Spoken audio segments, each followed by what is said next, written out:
आप सभी का एक बार फिर से स्वागत है। मेरे इस YouTube चैनल पे कक्षा 12वीं की सभी पाठ के वीडियो उपलब्ध हैं। पाठ क्रमांक 1 नव निर्माण से लेकर अब तक के सारे वीडियो आपको मेरे इस YouTube चैनल पे मिल जाएंगे। यदि मेरा वीडियो आपको पसंद आता है तो लाइक, शेयर और सब्सक्राइब जरूर करिएगा। और हाँ, बेल आइकन प्रेस करना मत भूलना, क्योंकि बेल आइकन प्रेस करने पर आपको मेरे नए नए वीडियो के नोटिफिकेशन समय पर प्राप्त हो जाएंगे। पाठ 14 पल्लवन। लेखक डॉक्टर दयानंद तिवारी जी। संपूर्ण पाठ स्पष्टीकरण किया गया है इस वीडियो में। पल्लवन का अर्थ क्या होता है बच्चों, सर्वप्रथम हम उसकी विस्तृत जानकारी प्राप्त कर लेते हैं, जो इस प्रकार है कि पल्लवन का अर्थ विस्तार करना, विकास करना, बढ़ाना, विस्तृत करना आदि। छोटे से छोटे वाक्य खंड में जो विचार बंद पड़े हैं उन्हें खोल देना, फैला देना ही पल्लवन कहलाता है। अर्थात विस्तार रूप से उसे बताना, उसे प्रस्तुत करना पल्लवन कहलाता है। संक्षेपण की विपरीत प्रक्रिया पल्लवन है। पल्लवन एक प्रकार से कली से फूल बना देने की प्रक्रिया है। परिभाषा के रूप में ऐसी यदि हम इसे जाने तो किसी शुक्ति, सूत्र, वाक्य, उक्ति, विवेच्य बिंदु या सार गर्भित कथन में निहित भाव जगत, सौंदर्य को बनाना या उसकी व्याख्या करना ही पल्लवन कहलाता है।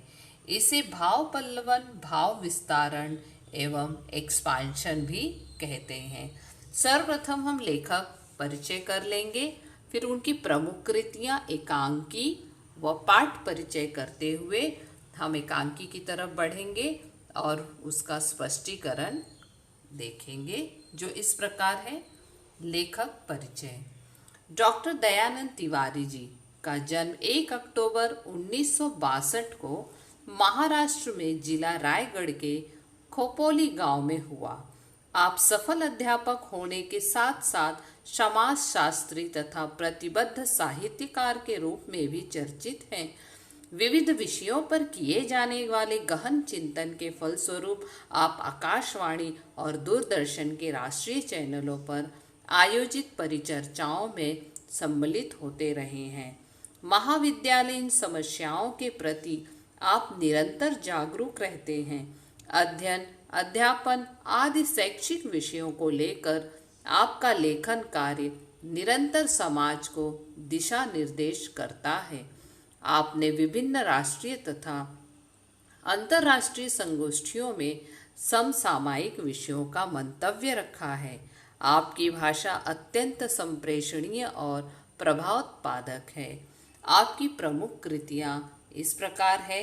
साहित्य का समाज शास्त्र, समकालीन हिंदी कहानी, विविध विमर्श, चित्रा मुग्दल के कथा साहित्य का समाज शास्त्र, हिंदी व्याकरण, हिंदी कहानी के विविध आयाम आदि।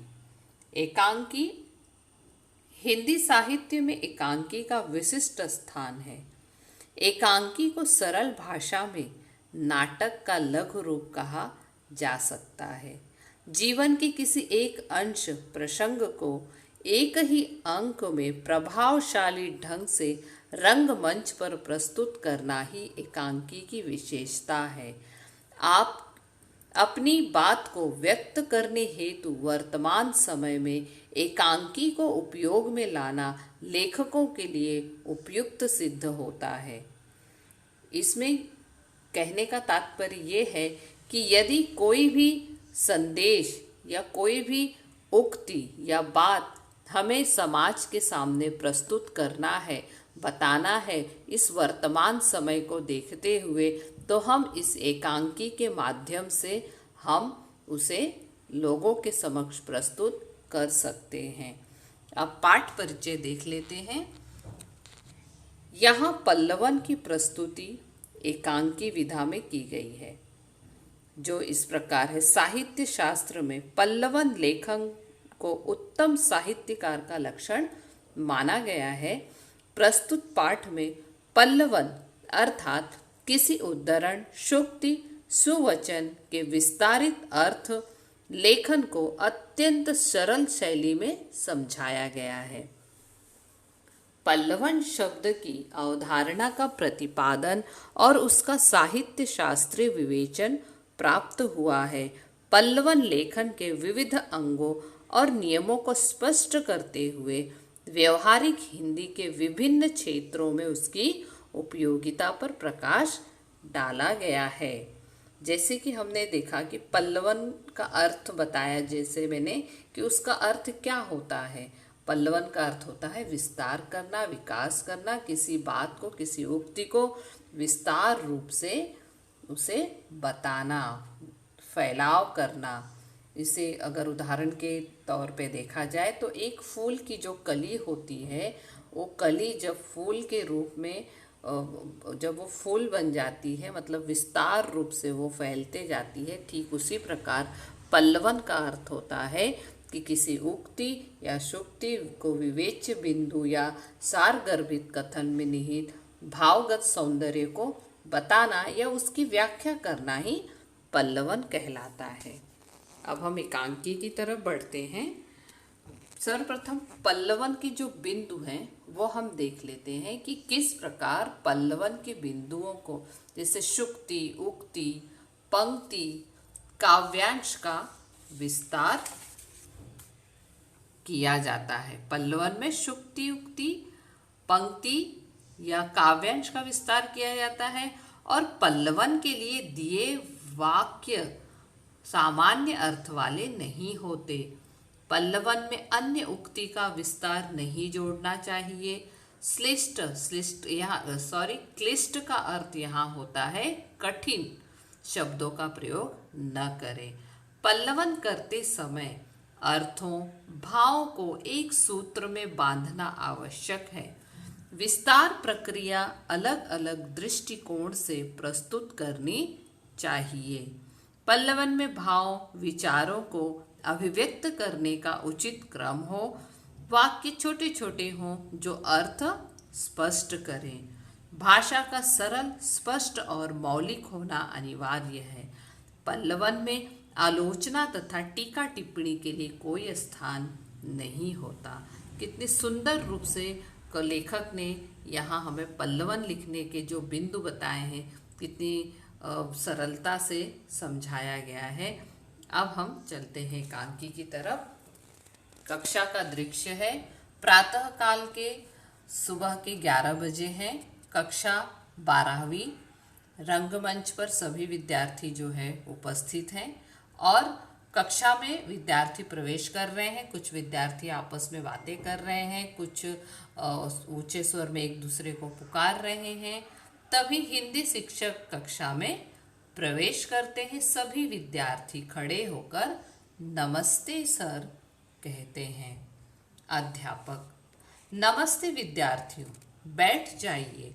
हमारा हिंदी का पाठ्यक्रम पढ़ाना पूर्ण हो गया है। परीक्षाएं समीप हैं। अब हमें प्रश्न पत्र के सभी प्रश्नों का आकलन एवं अध्ययन करना चाहिए। क्या आपने प्रश्न पत्र का अवलोकन किया है? जी सर, प्रश्न पत्र का अध्ययन हमने भली भांति किया है। तो क्या प्रश्न पत्र की दृष्टि से कोई ऐसा प्रश्न है जो आपको उत्तर लिखने की दृष्टि से कठिन जान पड़ता है? सर, प्रश्न पत्र के सारे प्रश्न बड़े ही सरल और आसान है। यह तो बड़ी अच्छी बात है। लगता है आप लोगों ने प्रश्न पत्र की या फिर उसके उत्तर अलग अलग विभागों के प्रश्नों को बारीकी से नहीं देखा है। सर, आपने बिल्कुल सही कहा है। व्यवहारिक हिंदी से संबंधित एक प्रश्न है जिसके उत्तर को लेकर मैं मन में कठिनाई अनुभव कर रही हूँ। मुझे लगता ही था कि व्यवहारिक हिंदी विभाग के किसी न किसी प्रश्न को लेकर आपके मन में शंका होगी। जी सर, मैं पल्लवन इस घटक को लेकर दुविधा अनुभव करती हूँ। पल्लवन किसे कहते हैं, इसका उत्तर कैसे लिखा जाता है और इसकी व्याख्या क्या होती है? क्या आप मुझे बताओगे सर? विद्यार्थी मित्रों, क्या पल्लवन घटक आप सभी को कठिन नहीं जान पड़ता है? जी सर, हमारा ध्यान इस घटक से थोड़ा हट गया था। हम सभी आपसे निवेदन करते हैं कि आप पल्लवन पर विस्तार में प्रकाश डालिए। फिर भी रोशन, पल्लवन से क्या तात्पर्य है? तुम इस विभाग के बारे में क्या जानते हो? हाँ, मैं इतना जानता हूँ कि पल्लवन लिखना भी एक कला है सर। पल्लवन बहुत कुछ है। इसे प्रत्येक लेखक, शिक्षक व विद्यार्थी को जानना चाहिए। इतनी जरूरी क्या है सर पल्लवन की जानकारी? ऊपरी तौर पर पल्लवन सहज लगता है, परंतु उसकी परिभाषा तथा विशेषताएं जाने बिना इस कला को कोई आत्मसात नहीं कर सकता है बच्चों। सर, आप इसकी परिभाषा पर प्रकाश डाल सकते हैं? हाँ हाँ, क्यों नहीं। हिंदी में पल्लवन शब्द अंग्रेजी में एक्सपांशन शब्द के प्रतिशब्द के रूप में आता है। पल्लवन का अर्थ है विस्तार अथवा फैलाव। यह संक्षेपण का विरुद्धार्थी शब्द है। जब किसी शब्द, उक्ति, उद्धरण, लोकोक्ति, गद्य, काव्य, पंक्ति आदि का अर्थ स्पष्ट करते हुए उसका दृष्टांतों, उदाहरणों अथवा काल्पनिक उड़ानों द्वारा 200-300 शब्दों में विस्तार करते हैं तो उसे पल्लवन कहते हैं। अर्थात विषय का विस्तार करना ही पल्लवन कहलाता है। तो क्या सर पल्लवन का मतलब सिर्फ विषय का विस्तार करना है?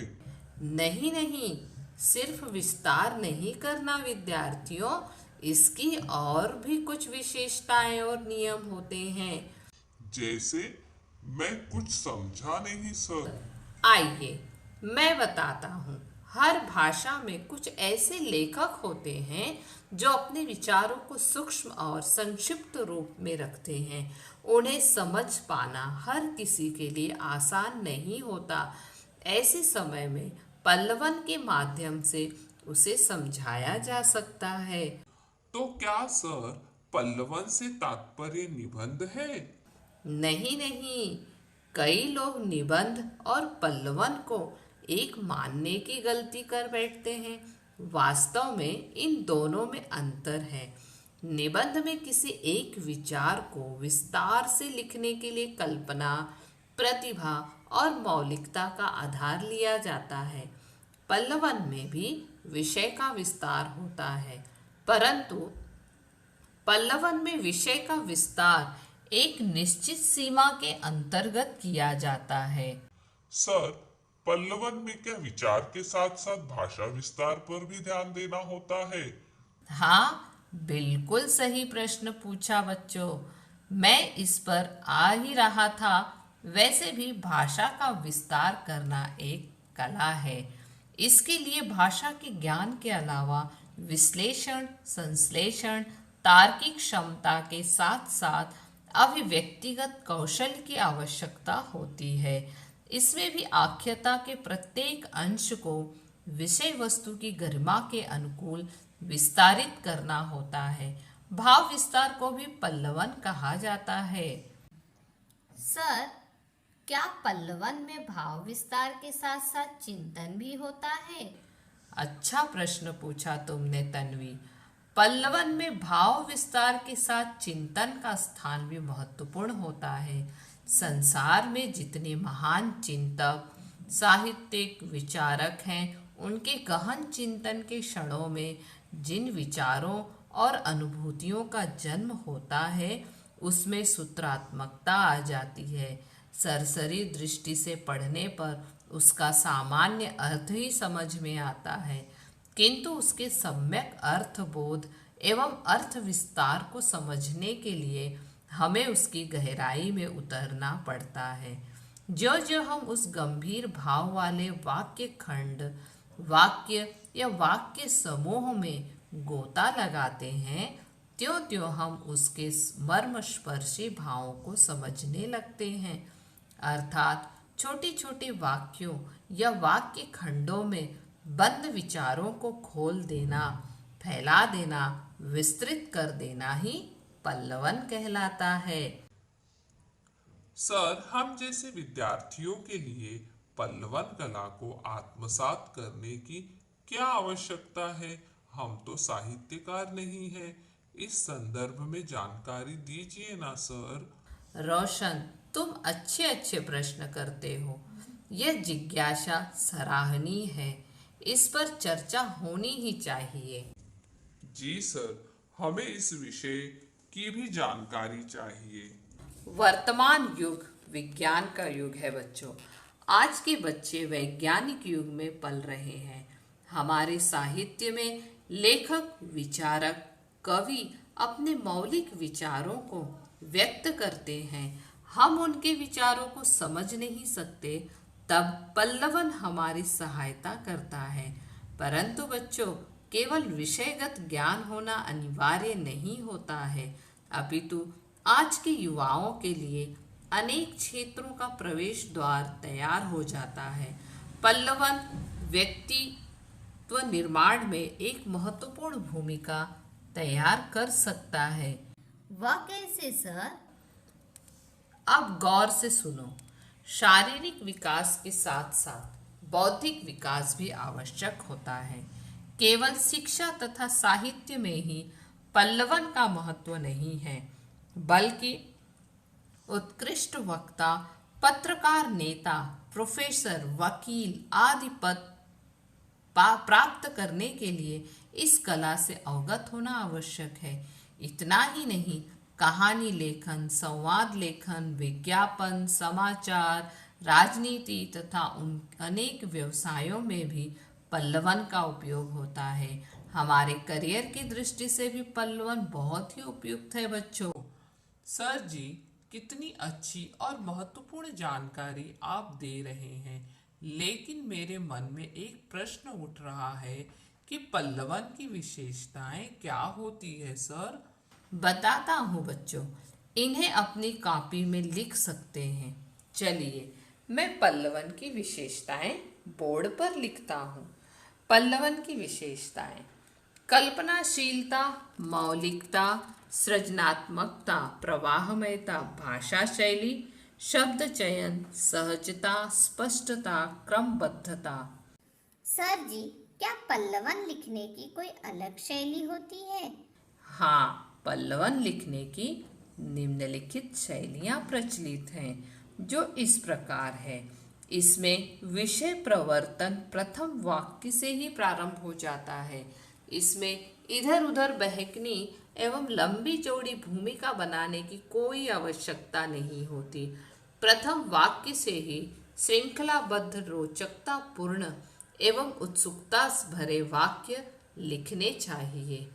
कुछ विद्वान ऐसा मानते हैं कि प्रारंभिक 2-3 वाक्यों की भूमिका बनानी चाहिए, मध्य के 10-12 वाक्यों में विषय प्रतिपादित करें तथा अंतिम 2-3 वाक्यों में उपसंहार प्रस्तुत करें। सर, क्या पल्लवन की प्रक्रिया भी अलग होती है? इस संदर्भ में भी संक्षिप्त जानकारी दीजिए ना सर। ठीक है, वैसे पल्लवन की जानकारी लेते लेते उसकी प्रक्रिया पर भी चर्चा हुई है। फिर से थोड़ा स्पष्ट करता हूँ बच्चों। विषय को भली भांति पढ़ना, समझना, ध्यान केंद्रित करना, अर्थ स्पष्ट होने पर पुनः सोचना, विषय की संक्षिप्त रूपरेखा बनाना, उसके पक्ष विपक्ष में सोचना, फिर विपक्षी तर्कों को काटने हेतु तर्क संगत विचार करना, उसके बाद तर्क संगत तथा सम्मत विचारों को संयोजित करना तथा असंगत विचारों को हटाकर अनुच्छेद तैयार करना, शब्द पर ध्यान देकर शब्द सीमा के अनुसार पल्लवन करना और अंत में लिखित रूप को पुनः ध्यान देकर पढ़ना। और एक बात विद्यार्थियों, पल्लवित किए जा रहे कथन को परोक्ष कथन और भूतकालिक क्रिया के माध्यम से अन्य पुरुष में कहना चाहिए। उत्तम तथा मध्यम पुरुष का प्रयोग पल्लवन में नहीं होना चाहिए। सर जी, अब तो हम पल्लवन लिख सकते हैं। आप हमें पंक्तियां दीजिए, हम पल्लवन तैयार करेंगे। अरे रोशन, इतनी जल्दी मत करो। पहले उदाहरण के लिए मैं आपको एक दो पल्लवन बना कर देता हूँ, ठीक है ना? जी सर। एक एक करके आपको कविता, दोहे, चौपाई जो भी याद है उसे कहिए। मैं उनका पल्लवन तैयार करके दिखाता हूँ। क्या हुआ, नहीं सूझ रहा है? चलिए पहला उदाहरण मैं आपको बता देता हूँ। सभी विद्यार्थी सोच में पड़ जाते हैं और वो चौपाई दोहा याद करने की कोशिश करते हैं। फिर शिक्षक बताते हैं कि निम्न पंक्ति का पल्लवन करते हैं। नर हो न निराश करो मन को। इसका पल्लवन इस प्रकार तैयार करते हैं। यह सार्वभौमिक सत्य है कि मनुष्य संसार का सबसे अधिक गुणवान और बुद्धिमान प्राणी है, बुद्धि संपन्न प्राणी है। वह अपनी अद्भुत बुद्धि एवं अपने कौशल के बल पर इस संसार में महान से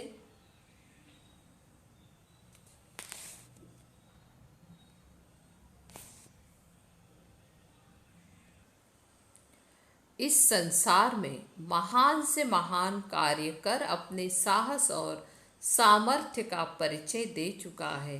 शांति, सद्भाव और समानता की स्थापना के लिए वह प्रयासरत रहा। इन सब के पीछे उसका आंतरिक मानसिक बल ही था, जो कि मनुष्य विधाता की सर्वोत्कृष्ट एवं सर्वाधिक गुण संपन्न कृति है। अतः उसे अपने जीवन में कभी निराश नहीं होना चाहिए।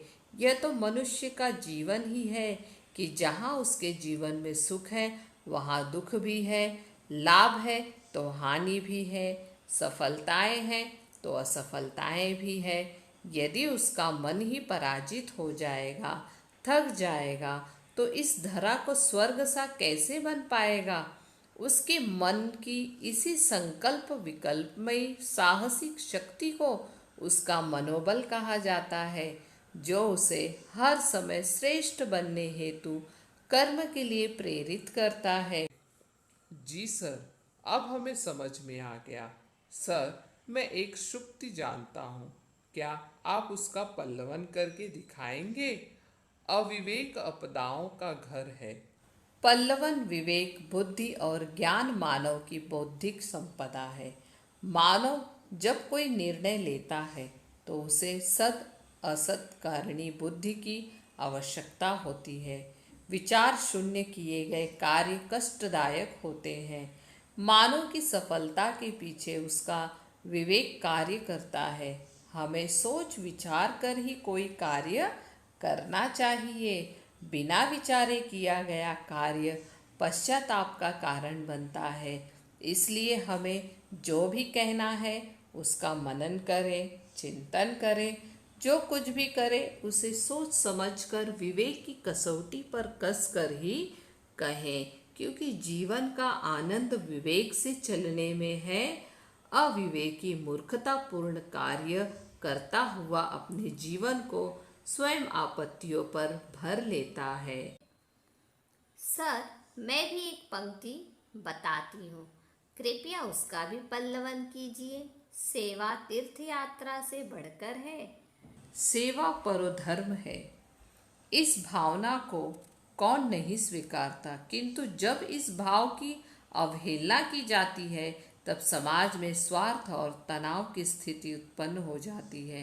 लोग सेवा को भूलकर तीर्थ यात्रा के लिए इस उद्देश्य के साथ निकल पड़ते हैं कि इससे उन्हें मोक्ष मिलेगा। लोग भूल जाते हैं कि सेवा का भाव ही संपूर्ण मानवता को चिरकाल तक सुरक्षित कर सकेगा। सेवा समाज के प्रति कृतज्ञ लोगों का भूषण है।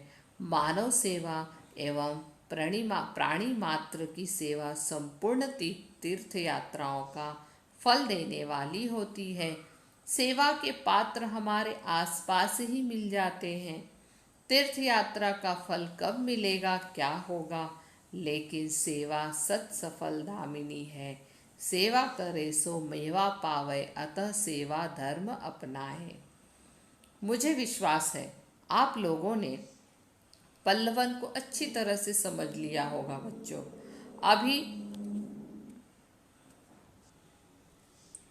अभी अच्छी तरह से चर्चा हो रही है हमारी।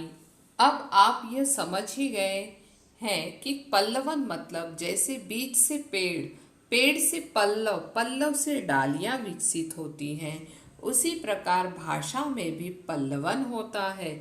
आपने पल्लवन के लिए अच्छे उदाहरण दिए, लेकिन भक्तिकालीन निर्गुण विचारधारा के संत कबीर दास को आप भूल गए बच्चों। मैं उनके दोहों पर एक पल्लवन तैयार करूंगा, आप ध्यान से सुनिए। जी सर, कबीरदास जी के दोहे का पल्लवन सुनने में हमें बड़ा आनंद मिलेगा। सुनिए। जो तो को काटा बोए ताहि बोए तू फूल, संसार में शुभ चिंतक कम होते हैं, अहित करने वाले या हानि पहुंचाने वाले अधिक। ऐसे व्यक्तियों के प्रति क्रोध आना एक स्वाभाविक प्रतिक्रिया है। साधारण व्यक्ति यही करते हैं। अहित करने वाले का हित सोचना, कांटे बिछाने वाले के लिए फूल बिछाना, मरने वाले को क्षमा करना एक महान मानवीय विचार है।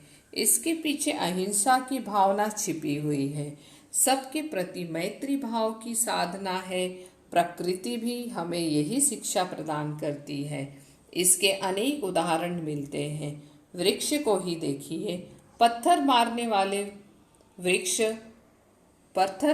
वाले को वृक्ष फल देता है। निष्पीड़न करने वाले को सरसों उपयोगी तेल देती है। पत्थर पर घिसा जाने वाला चंदन सुगंध और शीतलता देता है। शत्रु को मित्र बनाने, विरोधियों का हृदय परिवर्तन करके उन्हें अनुकूल बनाने का यही सर्वोत्तम और स्थायी उपचार है कि हम उत्पीड़क को क्षमा करें। जो हमारा उपकार करता है, हम उसका भला करें, उसके मार्ग को निष्कंटक बनाएं, उसमें फूल बिछा दें। फूल बिछाने वाला सदैव लाभ में रहता है और कांटा बिछाने वाला स्वयं भी उसमें उलझकर घायल हो सकता है। महान पुरुषों का भी यही मत है। अतः हम अपकारी के साथ उपकार करें। सर जी, पल्लवन तो बड़ा रोचक होता है। हाँ, आज तक पल्लवन से डर ही लगता था, पर आज तो सारा डर निकल गया। अब हम अच्छी तरह से समझकर पल्लवन कर सकते हैं। जी सर, आपका बहुत बहुत धन्यवाद। फिर से पल्लवन विषय का सविस्तार पुनरावर्तन कराकर विषय से संबंधित सारी आशंकाओं को आपने दूर कर दिया सर। जी सर, मैं पूर्ण प्रश्न पत्र को आसानी से लिखकर अच्छे अंक प्राप्त कर सकती हूँ। यह आत्मविश्वास अब मुझे प्राप्त हो गया है। मुझे भी खुशी हुई कि आपने पल्लवन के संदर्भ में इतने सारे प्रश्न किए बच्चों। चलो, आज बहुत जानकारी मिली है आपको। साहित्य की ऐसे ही रोचक जानकारी हम लेते रहेंगे। अब हम अपनी इस चर्चा को विराम देते हैं। आशा करती हूँ बच्चों कि आप सभी को भी पल्लवन बहुत ही सरल भाषा में और सविस्तार से और रोचक ढंग से आपको समझ में आ गया होगा और आप भी अपने परीक्षा की तैयारी बहुत अच्छे से कर सकते हो। और आशा करती हूँ कि आप बच्चों पल्लवन को अच्छी तरह से समझ गए होंगे और अगले वीडियो में पल्लवन के पाठ पर आधारित प्रश्नों के उत्तर जो है वो आपको दे दिए जाएंगे। धन्यवाद।